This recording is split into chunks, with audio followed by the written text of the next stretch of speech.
Welcome to Oregon Voters Digest, the program that brings forward the social and political issues that are important to people living here in the Pacific Northwest. And now, your host, Bruce Broussard. Welcome again to this segment of the Oregon Voters Digest. I'm Bruce Broussard, your host. Folks, it's voting time. Voting time. You're going to see all sorts of candidates. You're going to have all sorts of material jumping in your face after the March area, and maybe about a week or so right before the voting, right before you get those ballots in the mail, if you will. So you need to know what in the heck are you going to be able to do, how to read them, if you will, interpret them for that matter. So that's what we're going to be doing up to that particular point, including afterwards and whatever. We're going to educate you. We're going to make sure you know who's running for office. We're going to make sure you know that do they have the qualification to deal with the issues of their respective office that they're running. And those are the kinds of shows we're going to do. And trust me, it's going to be hot. Even I'm running, and I'm going to be checked out. There might be some folks might be interviewing me about why am I running for Multnomah County District number 2? Okay, in fact, where is it? Oh, okay. And there are other folks who are going to be running, etc., even in the area that I'm running into. So, and we're offering all candidates. We're throwing a disclaimer out there. Anybody running for office can come here and get interviewed and get some FaceTime. But remember, when you come here, we're going to question you. We're going to ask you, one, what job are you running for? And show us the resume. Show us your qualification for that particular office, because these are some very important times, and especially in District Number 2. This is ground zero.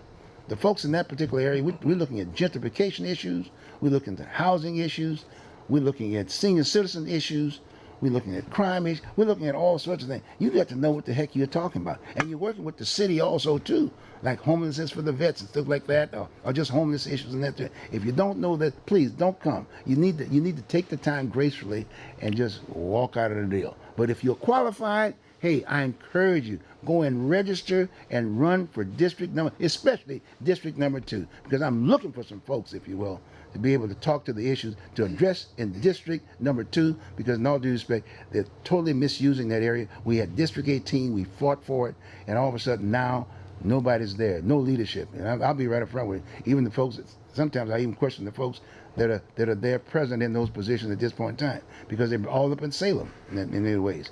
And hey, Salem is not the issue. It's here in the Portland metropolitan area in Multnomah County. Well, with that part, guess what? We're on our way. Last week, we talked about campaign finance, if you will. We had Seth Woolley on, and he was addressing the issue, and basically just right through. It started out with the Loretta Smith in regards to the concern that the folks were having. Well, basically that she was having in regards to whether or not she was. She basically ran illegally, if you're on the front end, as opposed to running in a so-called, I guess, based on the chart, whatever. She had to have a year or something. Well, Seth will get in that piece. But my point is that we had a good show. Check it out on the archives of the Oregon Voters Digest. You'll catch up, if you will. But now what we're going to do, Seth's going to give us an update on where he's at today. He was featured just recently in the Willamette Week, and maybe I can get the controls to throw that photo out there, put that on the camera right now. Seth here was with me right here. He was there he is right there. He was in the Willamette Week, and it was quite an article. So that's what we're going to do. He's going to interpret for us what was happening in the Willamette Week, what was that all about, and then give us an update on what's going on now with what he talked about the last time around. I was excited. I mean, in fact, I just throw it right on in there, buddy. I mean, let's go with the Willamette Week first. What happens on the Willamette Week, bud? What happened? Well, they had written 7 articles over the past 2 months over the issue. Yes. And so I guess they wanted to do a profile of well, who is this guy? Why is he so interested in campaign finance reform?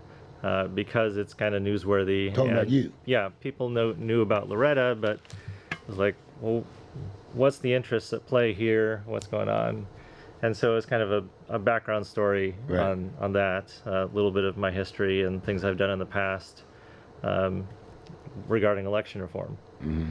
And so that was the main gist of it. And as far as an update, the clerk and the judge have issued the Writ of Mandamus, and so now there's a court date set for March 1st. March 1st. Yeah.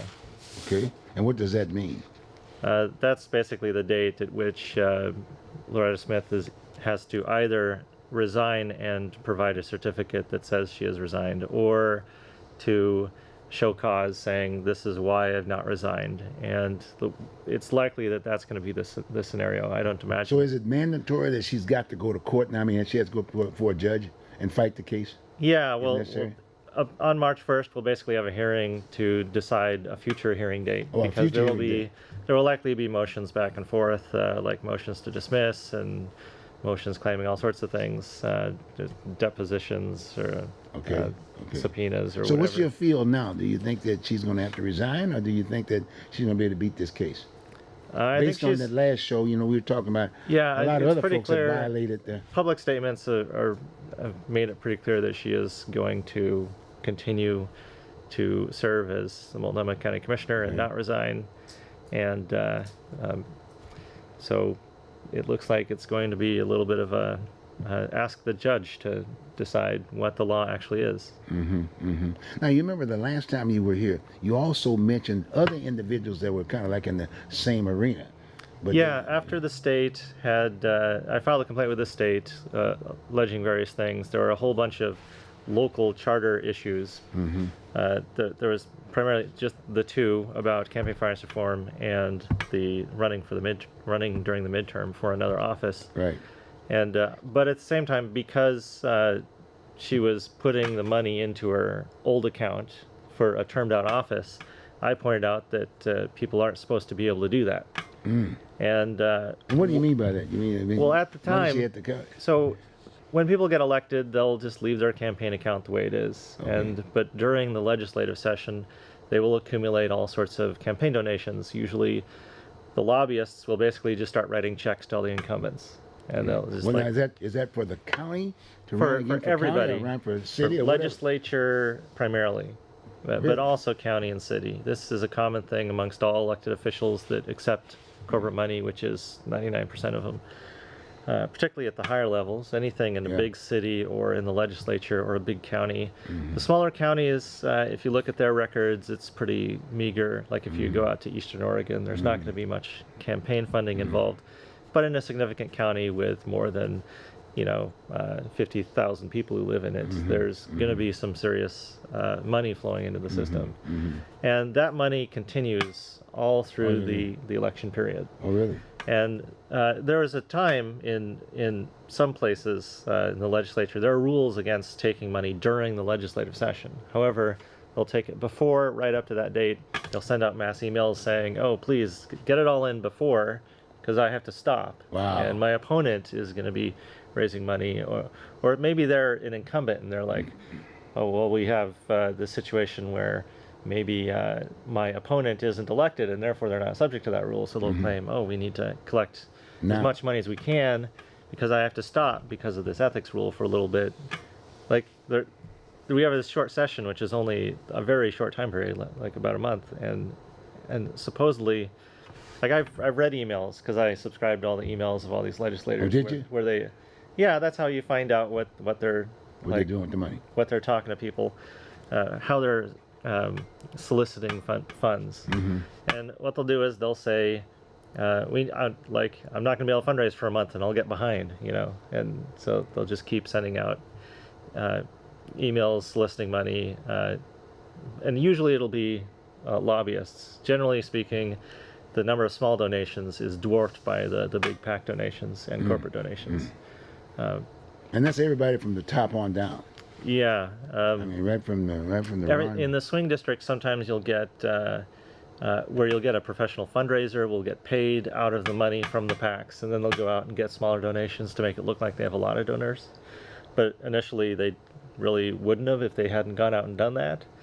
And so sometimes you'll see that in certain offices, but that's a small minority, maybe 5-10% of races. Well, Seth, how do we bring folks to the table that may have some solutions and they've not run before? What's the deal?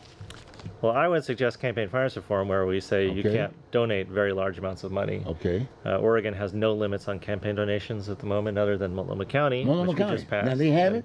Now, are they going to have to abide by it in the district number 2? It's being fought in the courts right now. Oh, it's been fought, so meaning that they can still go on raise as much money as they want. One of my complaints was that Loretta Smith, by using her old account, was violating the county charter regarding campaign finance reform, even though she was running for the city office. How was that?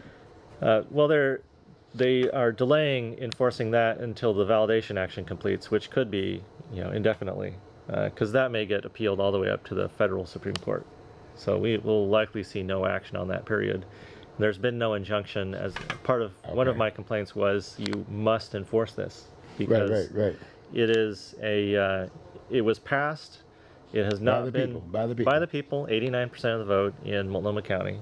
Like, people wanted it, and no court has overturned it.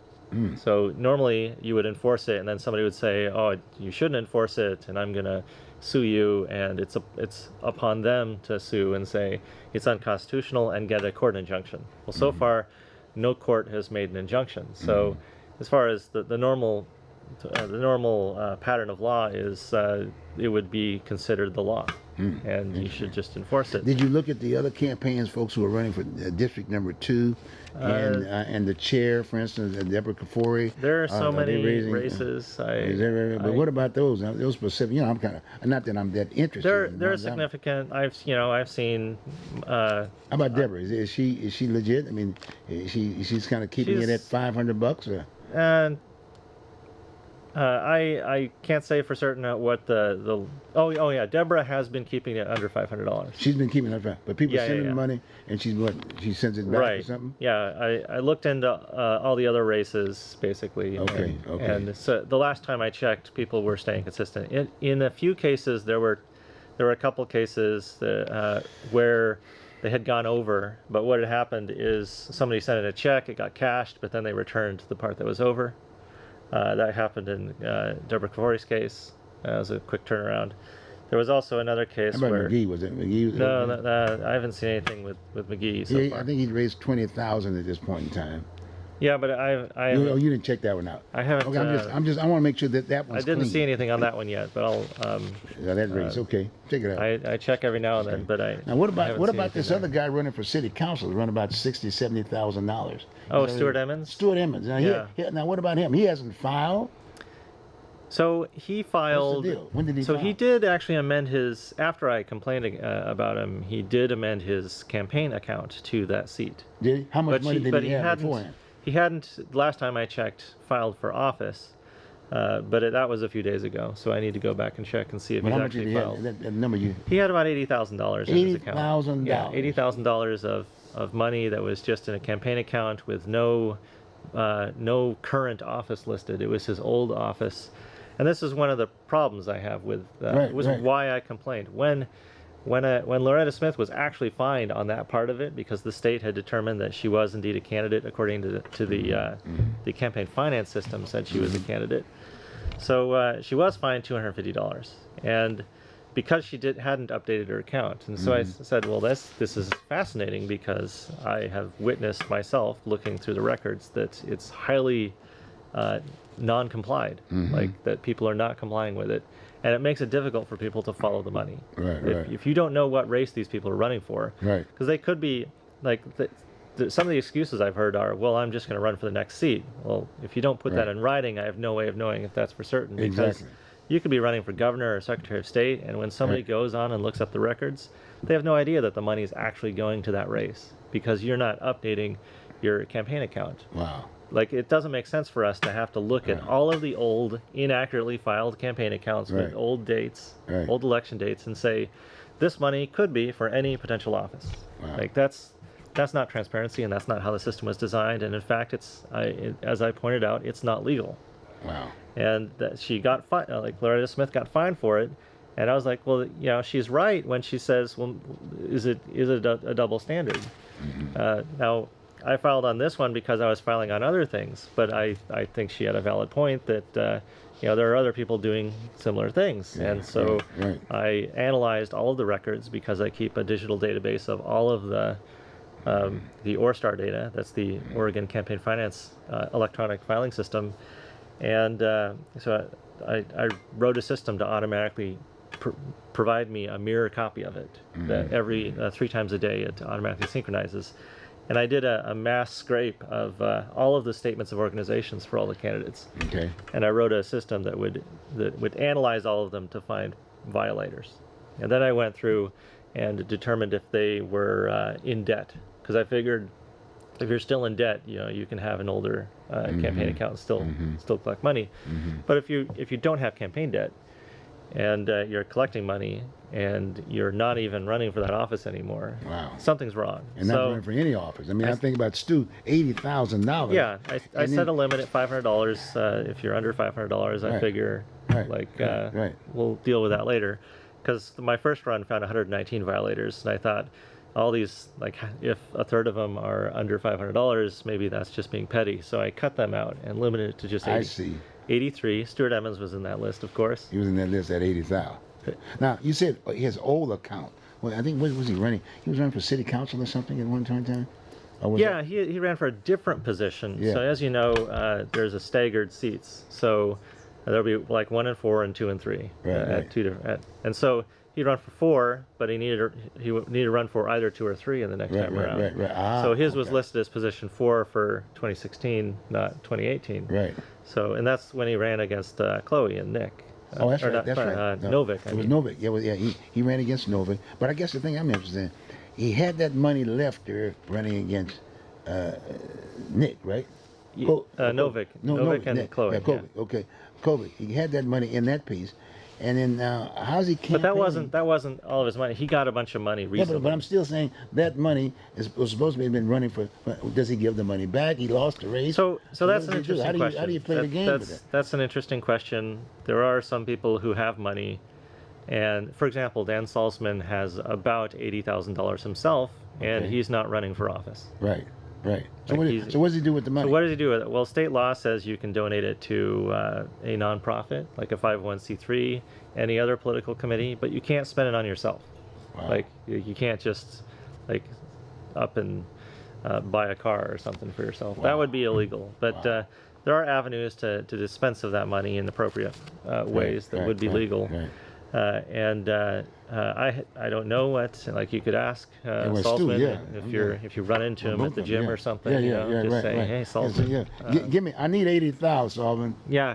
Right now. You know what I'm saying? Right now. Right. Like, We have a direct solicitation. It'll be a charity here. deal. If there's 5 people running, that's 4,000. Was it 4,000? I mean, it would be a very good gesture to the community. I mean, it really would. Yeah. It really would. I know some folks that would be more than glad to have that and do their research, because it costs a lot of money to get out there and work to get this information. Anyway, but I wanted to make sure I check this Stu thing. Let's get that out the way. Check that out. What was that? Okay, that Stu thing. I was just thinking about that. Yeah. Now, who is he running against now? He's filed against what? Well, there's Felicia Williams, Andrea Valderrama, Loretta Smith, and Joanne Hardestein. Okay. And then now Stu's running for that seat. And Stu is now thrown in for that seat. Because I think at one point... Because it used to be the minority seat, but then because there was Raymond Spencer ran, and he got pushed out because he was like an unqualified white guy who was... definitely didn't have the resume compared to the other ones, and kind of got embarrassed and left. But Stewart is a different person. Yeah, sure is. Gee whiz. I mean, what the deal? Was he jumping in over there? I mean, is he saying that maybe the two? Excuse me. I thought for sure he was going to go for Nick's seat because. I thought that would be a kind of a natural deal, but I mean, but maybe he's thinking that maybe the two black African American women were going to basically cancel themselves out, right? And he figured he can just come in and buy it for $80,000. Yeah, and because we have a 2-round system. If nobody gets 50%, then there will be a runoff, he probably thinks he can get into the top 2, and then raise even more money, right? And just dwarf whoever is remaining, and that might be because if we have African Americans potentially splitting their votes. Right. Then maybe Valderrama, who has not been raising a significant sum of money. But she works for Ted Wheeler. Right. So she got all the money she wants. So she may get a significant... Well, it's hard to say. Yeah, but Ted's looking for 3 votes that he controls. Right, and you could argue that. But in the past, I've seen cases where staffers have run and they've not been able to get the momentum that we were expecting. This may be one of those cases. I don't know. But then he may endorse it. He can endorse it, can't he? It looks like he may not. I think the indications are that I think he's going to opt out of endorsing in this race. At least when she initially ran, I don't think he endorsed her. But that's what I think is going to happen. Yeah. But He's kind of an interesting guy that he would. but if it comes to the, usually that resets when in the second round. Yeah, the Like second round. People will be like, okay, Well, no. Yeah, now we're going to yeah, endorse. Yeah. So maybe there's a test, like, can you get through the top two, and then we'll back you. So it could be. Well, maybe Stu's got a real reason, and so definitely Stu want to invite you, man. Come on over and sit in the seat and. I'm trying to figure out what his platform is. Yeah, that's what I'm Does saying. So anyone here know Stu, what we his- need the platform, man. Because I'm looking at their resumes, and they do qualify, both of them, as far as I'm concerned, the two women, and they out there. Loretta's had her 8 years in the seat, and Joanne's been out there big time. In some cases they don't want her there big time. I know he doesn't want her there for sure. Got me? But the fact remains they're going to have a good, tough race aspect of it. Right. But then, like you said, one guy, the former white male, cancel out, and here comes Stu filling in the slot. Maybe he brings another culture to the table. I don't know, but Stu, please come to the table. I mean, well, he looks like. Yeah, He looks kind of like Dan Salzman to me, although not. Is that really? Oh, okay. Well, I mean. Yeah, no, I real estate, housing, development, on that end of it. Yeah, there's developer interests seem to be play into that. Yep. And that's they're looking for their lobbyists, if you will, for that arena, because they're screwing up Northeast Portland in District Number 2. And it'd be interesting to see. In fact, when we put District 18 together, there were certain things. The whole idea was to develop home ownership in that area. Okay, and I noticed that Wheeler has been kind of taking some of those monies and countering some of those so-called things that are already on the books to do those developments, if you will, for that particular area. And it's going to be kind of interesting. But I don't have access to the books now because I'm not elected to office. But I'm sure that when I get to that county seat, I'll be able to have access to the books.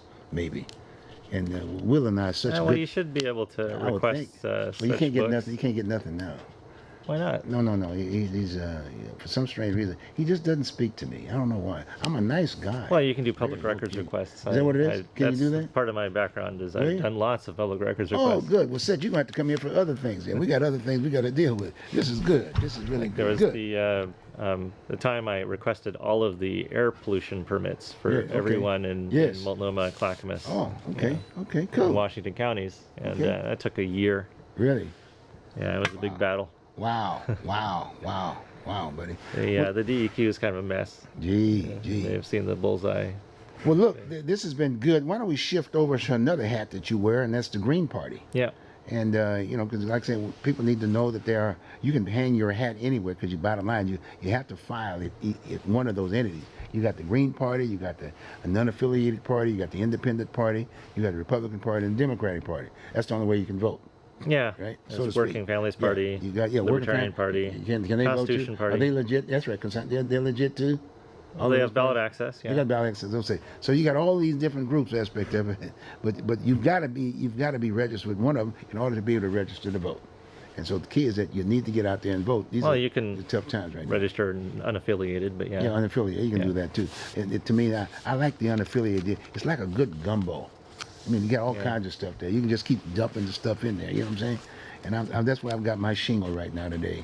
Just kind of, just see what's going on. So, I'm looking at the Green Party too. There might be something there too. But I want them to come over here and interview and see whether or not. So my background with the Green Party is in the year 2099, Ralph Nader was running as a public citizen advocate for president to try and reform the system, advocate for campaign finance reform, corporate control, like regulate industry, clean up the environment, and so on and so forth. Even climate change was also a thing back then, and so I got involved pretty early on in that campaign. I was registered with the Green Party in Oregon in 1999 and worked. Basically, I've been involved with the Green Party for about 2 decades, and usually as a state secretary, sometimes on the coordinating committee, other times as a local board member. Various positions might need filling, and so I'd kind of step in until someone else wanted to do it. For the most part, I've been focusing on just like the administrivia and election and campaign finance reform, as well as so environmental activism. I've worked on water issues, air quality issues, like GMO food system issues, and but what I'm probably most known for is working on campaign finance reform and election reform. I ran for Secretary of State twice. In 2008 and 2012, got around 3% of the vote. My goal was 1% to maintain ballot access. But you got 3.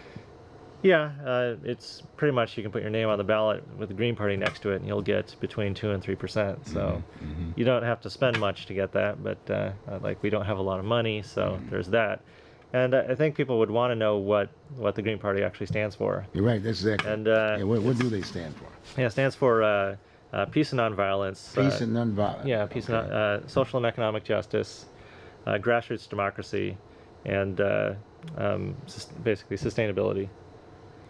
And so, like conservation and sustainability. And basically, with these 4 pillars, there's also in the United States there's like 10 key values where it expands on that. One of them is decentralization. So we're like not, for example, like Leninists or anything like that. We believe in, more of a decentralized approach to solving problems where people take responsibility, and there's a global responsibility and a personal responsibility to change the system. So you might think globally, but you act locally. So you become the change that you want to see in the world. And it originally came from the Green Party of Germany, actually. There was a big movement there. It was a significant amount was part of their nuclear power issues going on in Germany. And so in Germany, the Green Party became part of ruling government.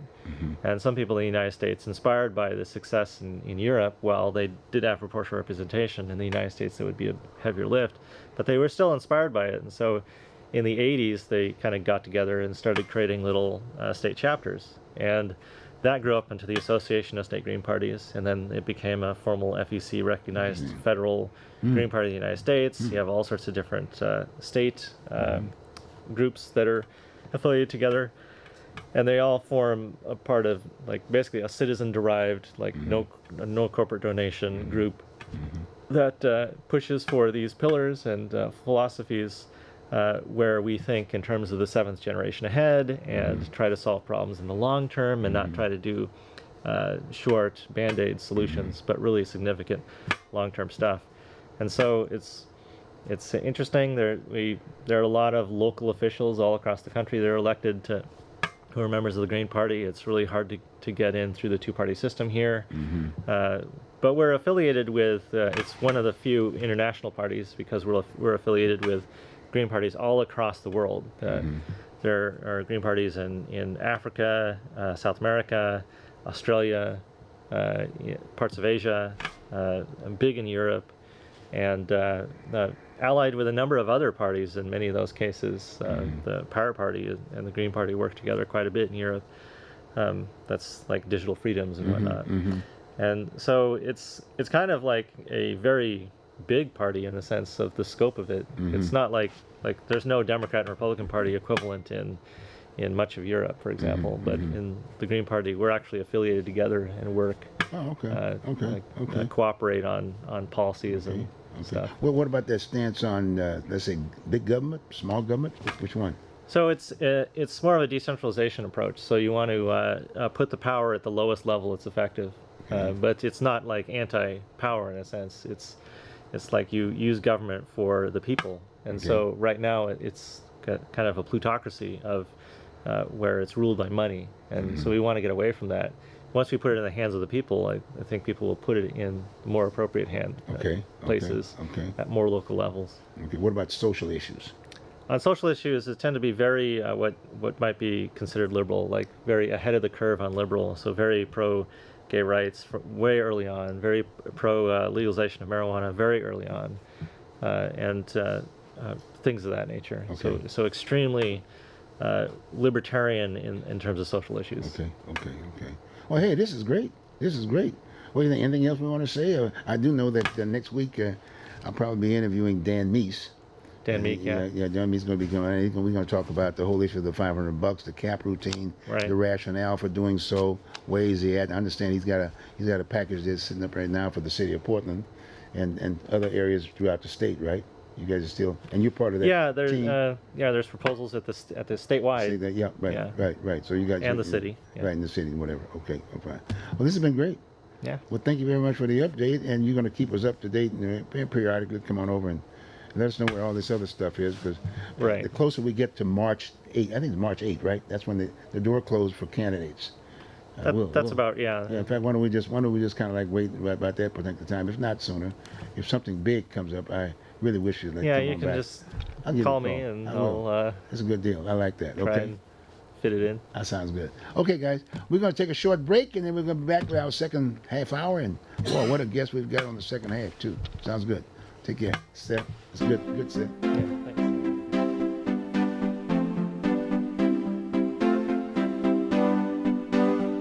You are watching Oregon Voters Digest. This program can be seen again on these channels on these dates and times. Tell a friend.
Welcome back, folks, to Oregon Voters Digest. I'm Bruce Broussard, your host. I hope you enjoyed the first half of the show.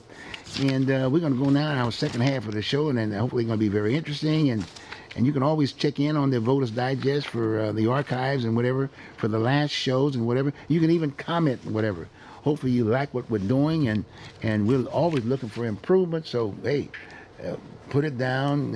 You got my numbers. You got my website. We can throw that out there also, too. And we can get you, in fact, we can even get you on. But again, as I indicated in the first part of the show, you know, this is about election. This is about making sure we inform you and educate you such that you can make the right election, because we got some very major issues here. In fact, I'm already there. I'm already committed. I'm running for office. I'm running for District Number 2 in Multnomah County. It's the core of it, really the core of the area here, and it incorporates District 18 and it's right here within the District Number 2, all of it for that matter. And we got some issues there, big time. So with that, We got the second half hour. We've been doing some things again with an update on you recognize him right off the bat, Mr. McDonald Alton. And boy, I tell you, it's been very interesting. We've got the whole issue of was it institutional racism? Yes, Yeah, yes. at the county, it is an issue. That is an issue, and that's one of the issues that I'm very much concerned with. As far as District 2 is concerned, as far as the county commissioner, and hopefully this will educate the other folks who are running for office that this is a major concern at the county, across the board for that matter. It's not just a black issue; it's an issue across the board, affecting a lot of things: women, minorities, the whole 9 yards. And so that's a major discussion piece. But what we're going to do now is that Mr. McDonald, if you will, was right on top of the so-called the institutional racism aspect of it. That was the issue. In fact, one of the things I will share with real quick, is that I think it was a doctor. Well, several people made comments about what they felt were solutions to this issue. Got my point? And the chair had pretty well commented by saying that staff was meeting with various folks, and were told that they were going to be working with them and whatever. But in all due respect, folks, the folks that have said, they came to me and said, "Well, Bruce, I've not been contacted, this, that, and the other, and I still want to be a part of the solution." And so bottom line is that we here at the Oregon Voters Digest is going to stay on top of it, obviously, because I'm running for office.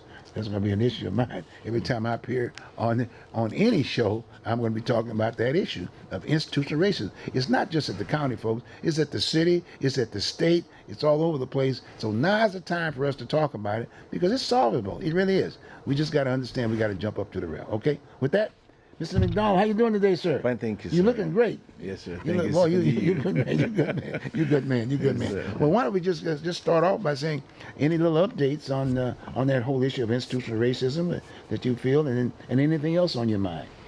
Yes, sir. I have a couple of things that Okay. have been very troublesome to me as it relates to, as you articulated, to institutional racism Okay. and how the black man, the black woman, and the black children are treated within our country, and even within the city of Portland and within Multnomah County. And as you know quite well, when the chairwoman, Deborah Kafuri, stated and called Commissioner Smith a bitch, in lieu of calling her the N-word. Okay, and as I articulated last meeting, that the word bitch and the definition for it is referring to a canine dog, or a dog in heat. So pretty much she was not calling her just a bitch, she was even calling her a dog. That, you're lower than even my four-legged beast I have at home, if she didn't in fact have a dog at home. So it is heart-wrenching to me that in 21st century that you have the chairwoman for the county look at a fellow commissioner, a fellow human being, and use such a disparaging word, hurtful word, painstaking word. Is unbecoming. And that's the reason why our agency, New Century Justice Network, is demanding. We're not asking. We demand. They said, power is never given, it's always taken. And that's the reason why we are demanding that she resign. Not tomorrow, but resign now. So when she resigns, then the healing can start for the county as it relates to the issue of the institutional racism that we're talking about. Well, Mr. McDonald, in all due respect, like you said, you were there, I was there too, and other folks were there when that happened. And then subsequently, folks came back the second time around and responded to the issues. But for some strange reason, we've gone on about maybe 4 weeks now? It's about 4 weeks now. And Yes. boy, you don't see the crowd anymore. You just don't see the folks, and that's interesting.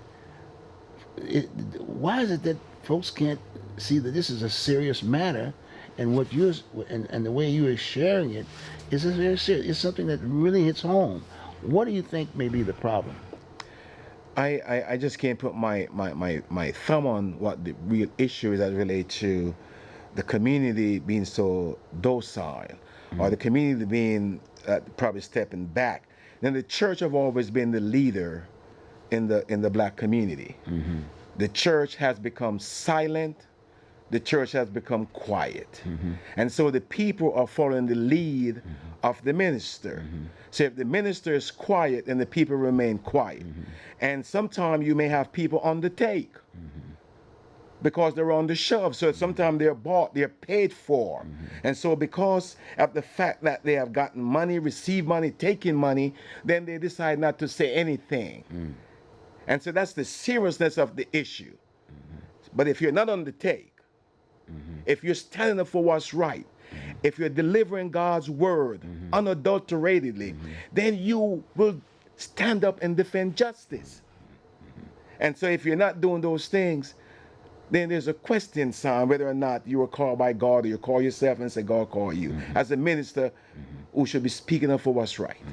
Well, you know, I like what you're saying, because I remember when this issue about, excuse the French, about the word nigger, and then was an issue. It went on the table, and then we're not going to do this, we're not going to use that word, and then it was used the N-word.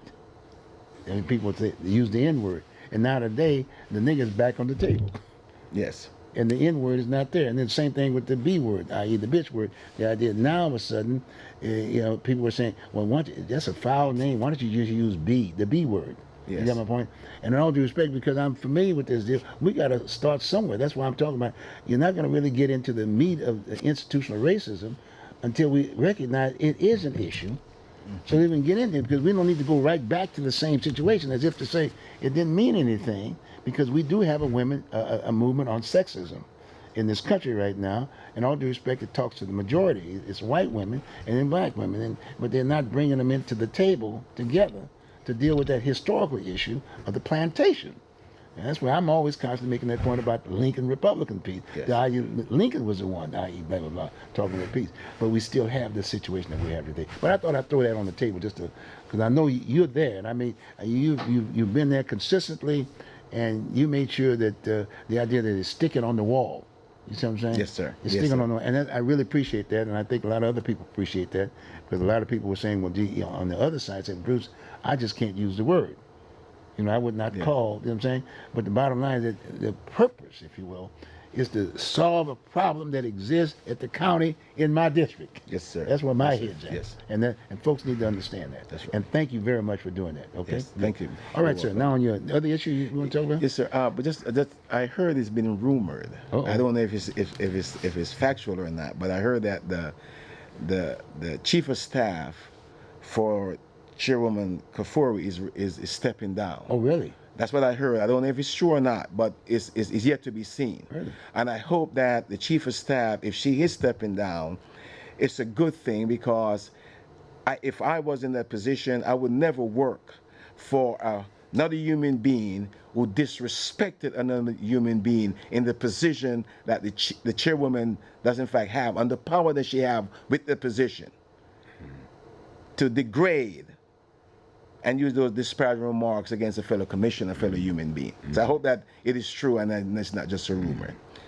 Yes, sir. That's pretty heavy. Yes, sir. The other issue is about healthcare for our less fortunate, the least fortunate amongst us, who are the disabled and those who are the aging population in our community. Okay, sure. Big time. Yes, sir. As you know, that Multnomah County runs a adult foster care home. Yes, that's another big issue right now. Yes, for those who are less fortunate and those who have disabilities and those who are aging. And Miss Lee Gerard, she is the director for this program. You have For the county? She's from the county? yes, sir, for the county. Okay. Multnomah County. You have owner operators who decide to participate in providing their homes to get licensed and registered by the county to provide the services for the least of citizens among us, the most vulnerable among us, those with disabilities and those who are aging. The owners operators have been catching hell, so to speak, especially the black operators from the county. Now, what they would do, so for instance, you may have a business that's been in place for some time, and then because there may be some issues where the operator would speak up, then they somehow become blackballed. and some have become a target for retaliation because they're speaking up as related to the care and the services that the residents should be getting while they're in the home. And so sometimes the issue is or are that the owner operators sometimes don't get paid for providing services for the residents or in their home. Sometimes 2-3 months they don't see a paycheck. And what the county have done, they held the license for the owner operators, saying that you need to meet these changes within your home. Now this is a home that sometimes been in business for 7, 8, 9 years. And so they give the owner operators a hard time as it relates to the getting their relicense being issued to them, things of that nature. But wouldn't that be an easy process? You sign up a contract, and then the words are there, and you do the job, you collect the check. What's the problem? It's a little more. Sometimes it's a little more intricate than that because the county licensed the owner operators. So every year they will come out before they reissue their license and do an inspection. Right. Okay. And so an inspection may be caused according to the AD, according to the laws, federal laws that may change, that they may have to update this or update that, which is okay. But the issue is sometimes the turnaround time frame that is given to the owner operators to take the necessary corrective action is sometimes a week or 2 weeks. Now, Lee Gerard, who's the director, she has closed approximately 35 homes since she's been a director. Wow. So they're closing these homes down Lee for Gerard, these. right? Yes, Lee Gerard. Yes, correct. J-A-R-O? No, Girard. Gerard. Yes. Okay, cool. And so she have been closing these homes as it relates to the owner operators and pretty much giving them a hard time because everything starts at the top and goes it weighs all the way to the bottom. Okay. And so we are saying that the process needs to change. You cannot mistreat the owner operators. Okay. You have to treat them with respect and with dignity. Okay. So maybe in all due respect, that maybe we need to. I'll give her a call. You happen to have her number by chance? No, sir. I don't have her number. Okay. But I think if it called the county, just call the county. Okay. Yes, sir. They can give you the number. Well, the whole idea was to give her a call and see whether or not she might be able to come on the show. Yes, sir. And then share with us what she felt might be issues that of concerns. You know what I'm saying? Yes, sir. So I think that wouldn't be a bad idea. You know what I'm saying? Yes, sir. And or if not that, we might put a situation where hopefully you'd be there and we can just all talk about it. See, because you got the concern, and then she can maybe address those concerns, and she can look at the show and see what your concerns are. But the whole idea, it is an issue, and it's hit me right between the eye because that's one of my responsibilities. Yes. You know what I'm saying? Because it's very, very important. Because I knew one aspect of that whole issue of home care, so to speak, was that many of the new immigrants, the Russian community, because of their skills level aspect of it, they went in there and got certified to basically provide that service. Yes. And I know they were having problems from the standpoint of how the rules were changed, and now all of a sudden they're out of it, and now they're concerned about their parents, because a lot of their parents, because they're new immigrants, they can't speak English and things of that nature, and so that becomes very difficult. And folks tend to take care of those who are you close to, as opposed to whatever, because they've got their different cultures and this, that, and the other. But I was thinking that whoever is a certifying entity that granting them that certificate would have the background necessary, that they understand the Russian background, their culture, and whatever. And so when they set up that criteria, it's laid out right with the understanding if they do these jobs, let's say 5 items, 1, 2, 3, 4, 5, they should be ready to receive cert, because they still got to be making payments, the home payments aspect of it. They got bills coming on over here for light, gas, water, food, all that other kind of stuff, whatever. But my point is and that's an essential project, service that we need at the county, you know what I'm saying? Yeah. So what you're doing now, you're really bringing that to home. Anything else on that particular piece? Brother Bruce, I have a question for you. So I sat and I was listening to what you were saying, that you stated that you're running for District 2 position. Yeah. Now, I would say when you do get elected, and if this continues to be an issue, I would like for you to look into it and to see how some resolve can come about as related to the owner operators Sure. and how they're being treated by the county Sure. employees. Sure, sure. Because the people with disabilities need somewhere to be, Right. a safe environment. And those who are the aging population around us, to make sure that they're treated with respect and with dignity, because they have paid their dues. Right. You know, and so especially with the citizens who are disabled, someone needs to take care of them. Well, you know, one thing I would say right now, you know, as far as I'm concerned, I'm looking at trying to solve the issues right now. Yes, sir. And like you, like me, Yes, for that sir. matter, when I opted to run for office, when I filed, I said, well, I'm going to take advantage of the system, because a lot of times the folks who are sitting already in those chairs tend not want to share with you the Yes, issue, sir. because they got a whole bunch of stuff at the table. That's why I say it's so important that the person has to have the resume for that job. That's not an easy job. Otherwise, you OJT, and then people still get frustrated, and things don't happen. They put it under the table because they got all these other priorities they're dealing with. Yes, sir. So the fact of the matter is that I've taken advantage of some of those things by basically saying, okay, fine. Every Thursday, the public has the opportunity from all the districts and the county to come and speak. 3 minutes.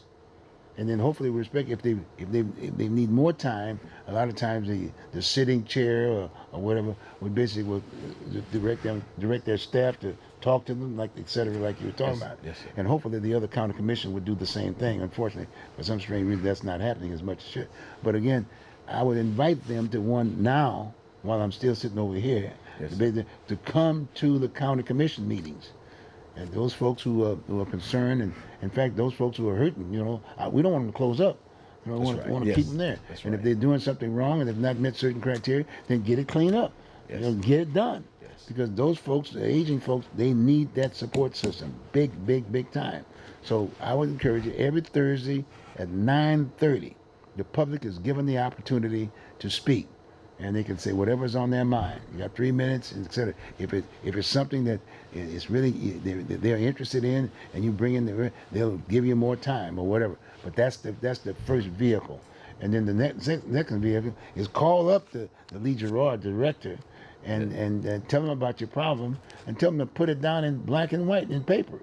Yes. I mean, because too often when you get the people get frustrated from the standpoint of them getting back to them. That's the other thing. A lot of times people just don't call you back. Yes. You know, That's right. But, Yes. but like you know what to do with the system, and like Seth was talking, Yes. knowing what that system is all about, because I think that's very, very important, and that alleviates a lot of frustration and stress, because the key is that senior citizen or that aging person sitting in that filth and not being able to eat properly. That's where the hit is. You know, the staff, in all due respect, they should have a job description, and you do the job. And there should be some supervisor to make sure that it's done. And especially, you need that roof over the head and all that stuff. And the bottom line is that those people, a lot of times, they're small businesses. And they can't afford to be just waiting around for their money. That's right. Yes. They need that money to keep that door open. Otherwise, they lose everything. A lot of times, because a startup business is a tough business. It takes you 5 years. I know, I've been in business. Yes. It takes you 5 years before you even see a light of day for nothing. You don't make a dime. But you got to have that stand power and money. So you cannot afford. You're in a tight budget aspect of it. So I would say that's an issue. Then, all due respect, that's what I would do. I immediately, the first day, I'd say, okay, fine. I'm going to put together a committee, a standing committee. You know, in fact, I may get you the chair if you want to. But the idea is we invite folks around the table and have a public discussion. Yes. Public discussion. I'm not going to leave the seat. I'm going to still use this facility, if you will, to talk to this issue, to make sure it's come home, and make sure that the public is right there at the table, which is another issue. Because too often, folks can't afford, let's say, Comcast. If you can't go Comcast, you can't get the TV show. Yes. You see what I'm saying? Yes. You see what I'm saying? Yes. But the bottom line is that we need a public forum. This is a public kind of a forum, and you can Google it on the phone. You can Google it on the phone. But the idea is to make it more public, and that way you have more people to talk about the issue, as opposed to throwing it in the lap of maybe a district person who don't have a necessary background. I may have some good background, but see, I don't know it all. But at least I know what to do. I'm talking to you. I can reach out. You feel comfortable with that, and we talk about it. Hey, why not put you there? Put you in the chair and put some of the folks there. Get you a staff person, talk about this issue and get it done. That's right. Okay, Yes, is that yes, okay sir. with you? Yes, sir. That's Okay, fine. good. That's fine. Anything else? And I'm hoping that the citizens who are watching, who live in District 2, that they Well, all doesn't- over the county for yes, that. the It's all county, over, yeah. yes, the county, but especially in District 2, that's what Yes, you're sure. running Yes, for, right? very much so. That they give the support that you should receive in order to be elected into that position, because the only way that things are going to change, you need someone who's going to speak up. Yeah. Someone's going to stand up, and I believe that you have the KSA, the skill, knowledge, and abilities to do so on behalf of the electorate, on behalf of the constituents who will put you into office. So, and then after you would have gotten into office, then the issues that we're discussing here are the issues that can be foremost to the front line, and any other issues that may be troublesome to citizens in your constituent, they can come and bring those issues to you so that we can have a robust discussion about it. Well, like I say, and I know this is about you, that you don't have any problem if anybody else comes to the table and if they got a better mousetrap, you take it with no problem. Yeah. And I'm the same boat. Yes, So we sir. invite all the candidates, whether they're running for District 2 or anyone, just, hey, all you have to do is just come down to the station. If you've got something you want on your mind that will benefit you in terms of running, come over here and sit down at the table, and Mr. Alton, Mr. McDonald will be right here to talk about this particular issue. It's a very, very, very important issue. So we're probably looking at about the end of the show right now. We got about another, maybe another minute, about a half a minute, or 30 minutes or whatever. About half a minute, about 15 seconds it was, whatever. But again, we want to thank all of you for looking at it. Like I said, tell your neighbors. You can go back and Google the show, and it'll be on YouTube. Give it till tomorrow morning, and you can pick it up on that end of it. And with that, we'll see you next week, folks. Have a good one. Enjoy yourself. See you next week. Take care. Bye. Thank you, sir.